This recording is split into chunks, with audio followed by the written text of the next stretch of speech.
അങ്ങനെ ഒരു റിലേഷൻഷിപ്പിൽ ഫുള്ളി ഇൻവോൾവ് ആയി പോകുമ്പോൾ നമുക്കിടയിൽ വെച്ച് ആ റിലേഷൻഷിപ്പ് ബ്രേക്കപ്പായി പോകുമ്പോൾ നമ്മൾ കംപ്ലീറ്റ്ലി ലോസ്റ്റ് ആയി പോകും. നമ്മൾ വളരെ സുഖകരമായ ഒരു റിലേഷൻഷിപ്പിലാണ് പോയിക്കൊണ്ടിരിക്കുന്നതെങ്കിലും നമ്മളുമായിട്ട് റിലേഷൻഷിപ്പ് കീപ്പ് ചെയ്തിരിക്കുന്ന വ്യക്തി കൂടുതൽ പ്രോബ്ലമാറ്റിക് ആയിട്ടാണ് നമ്മളോട് ബിഹേവ് ചെയ്യുന്നതെങ്കിൽ, എന്നൊരു ടോക്സിക് ആയിട്ടുള്ള നേച്ചേഴ്സൊക്കെ ഷോ ചെയ്യുന്ന ഒരു വ്യക്തിയുമായിട്ടാണ് നമ്മൾ ഇപ്പോൾ റിലേഷൻഷിപ്പ് കീപ്പ് ചെയ്തുകൊണ്ടിരിക്കുന്നതെങ്കിലും അവിടെ don't be blind in A relationship. ഏതൊരു റിലേഷൻഷിപ്പിലും അന്ധരാവാതിരിക്കുക, നമ്മളെ ഉയർത്തിക്കൊണ്ടുവരിക, നമ്മളെ മനസ്സിലാക്കി നമ്മളുടെ വാല്യൂസ് നമ്മളോടൊപ്പം എപ്പോഴും ചേർത്ത് നിൽക്കുക.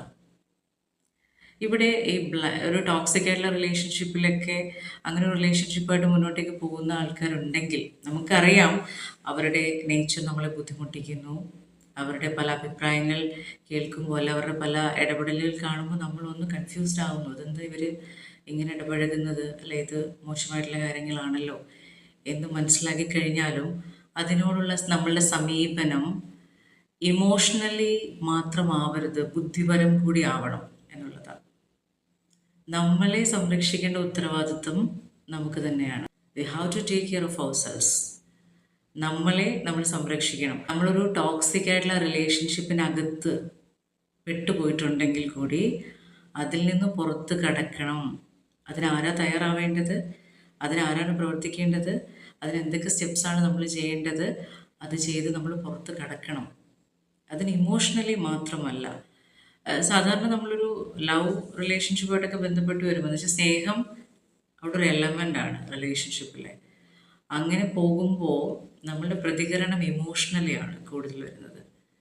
ബുദ്ധിപരമായിട്ട് റെസ്പോണ്ട് ചെയ്യാൻ നമുക്ക് കഴിയില്ല പലപ്പോഴും. സ്നേഹം അവിടെ ഉള്ളപ്പോൾ നമ്മൾ ഇമോഷണലിയാണ് റെസ്പോണ്ട് ചെയ്യുക. അത് നമ്മളുടെ കൂടെ നിൽക്കുന്ന ആൾക്കാർക്ക് നമ്മൾ വീണ്ടും വീണ്ടും അവസരം കൊടുത്തുകൊണ്ടേയിരിക്കും. ഓക്കെ, നെക്സ്റ്റ് ടൈം എങ്കിലും അവർ ശരിയാകും എന്ന് കരുതി നമ്മൾ അവർക്ക് ഇങ്ങനെ അവസരം കൊടുത്തുകൊണ്ടേയിരിക്കും. അങ്ങനെ ബ്ലൈൻഡായി പോകാതിരിക്കുക, നമ്മളെ പ്രൊട്ടക്റ്റ് ചെയ്യുന്ന ഉത്തരവാദിത്വം ഏറ്റെടുക്കുക. ഇമോഷണലി മാത്രം റിലേഷൻഷിപ്പിനെ കാണാതെ ബുദ്ധിപരമായിട്ടൊരു റിലേഷൻഷിപ്പിനെ മാനേജ് ചെയ്യാൻ പഠിക്കണം.